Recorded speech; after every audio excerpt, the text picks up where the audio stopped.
Journalist విలువల్ని కాపాడి ఆయన ఎందుకు ఇన్స్పిరేషన్ అంటే ఎన్ని కష్ట నష్టాలు వచ్చినా ఒక జర్నలిస్ట్గా ఉండటం వేరే, ఒక పత్రికాధిపతిగా ఉండి అన్ని ఒడిదుడుకులు ఎదుర్కొని ఆయన కుటుంబాన్నంతా బెదిరించినా కానీ ఏమి చేసినా కానీ జనరల్గా కుటుంబ సభ్యులు కష్టం వస్తే నలిగిపోతాం.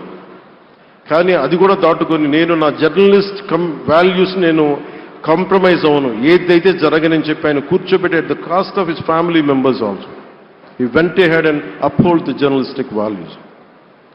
వారికి దానికి చాలా చాలా సాహసంగా నాకు చాలా ఆనందం వేసింది. ఆయన ఆఖర్లో ఎలక్షన్ రిజల్ట్స్ వస్తాయి, ఎప్పుడు వస్తాయి వీటన్నిటి అనుకున్న టైంలో నేను ఒకటి అనుకున్నాను, ఆయన ఆరోగ్యం క్షీణిస్తూ ఉంది, బాగుండు, ఆయన ఈ విజయ వార్త వింటారా లేదా అనేది నేను ఒకటి ఆలోచిస్తూ ఉన్నాను. సో నేను శ్రీమతి శైలజా కిరణ్ గారిని, సుమన్ గారిని, శ్రీమతి విజయశ్రీ గారిని అడిగినప్పుడు నేను ఒకటి అడిగాను, ఆయన విన్నారా అండి, ఆయనకి మాటలు వినిపించినాయా? అందరు చెప్తారు ఆయనకి వినిపించట్లేదంటే లేదు, చాలా ఒక 24 గంటలు ఆ విజయాన్ని దశాబ్దం పాటు నలిగారు, దశాబ్దన్నర పాటు నలిగి ఆయన్ని నలిగిన తర్వాత ఆయన అలాంటి వ్యక్తి విజయ వార్త వినకపోతే అక్షోభిస్తుందేమో ఆత్మని అనిపించేది. కానీ విజయ వార్త వినే ఆయన పరమదించారు. అందుకు నాకు చాలా ఒక తృప్తినిచ్చింది.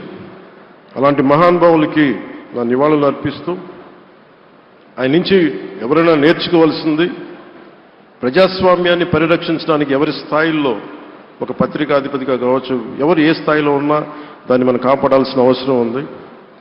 అలాగే ఆయన జర్నలిస్టిక్ వారసత్వ ప్రవాహం అంటే ఉదాహరణకి ఈనాడు, ఈటీవీ తాలూకు ప్రజెంటేషన్ ఆఫ్ న్యూస్ చాలా న్యూట్రల్గా అన్బయాస్డ్గా ఉండదు. ఏదైనా విషయం చెప్పేటప్పుడు నా గురించి ఎంత రాస్తారో, నన్ను తిట్టాలనుకున్నప్పుడు అంతే తిడతారు. అంటే నువ్వు చేసే పనిని బట్టే గుర్తిస్తారు తప్ప నాకు తెలుసు కదా అని చెప్పి మళ్ళీ దానికి ఫేవరెటిజం ఉండదు. అది తెలుగుదేశం పార్టీ కావచ్చు, ఇంకొక పార్టీ కావచ్చు, కాంగ్రెస్ కూడా కావచ్చు. కాంగ్రెస్ చేస్తే కాంగ్రెస్ని ఆయన్ని పైకెత్తిన సందర్భాలు ఉన్నాయి.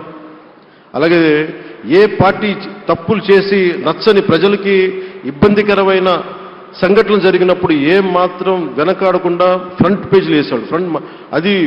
ఫ్రంట్ పేజీలో మరీ చాలా బలంగా చేసేవాడు.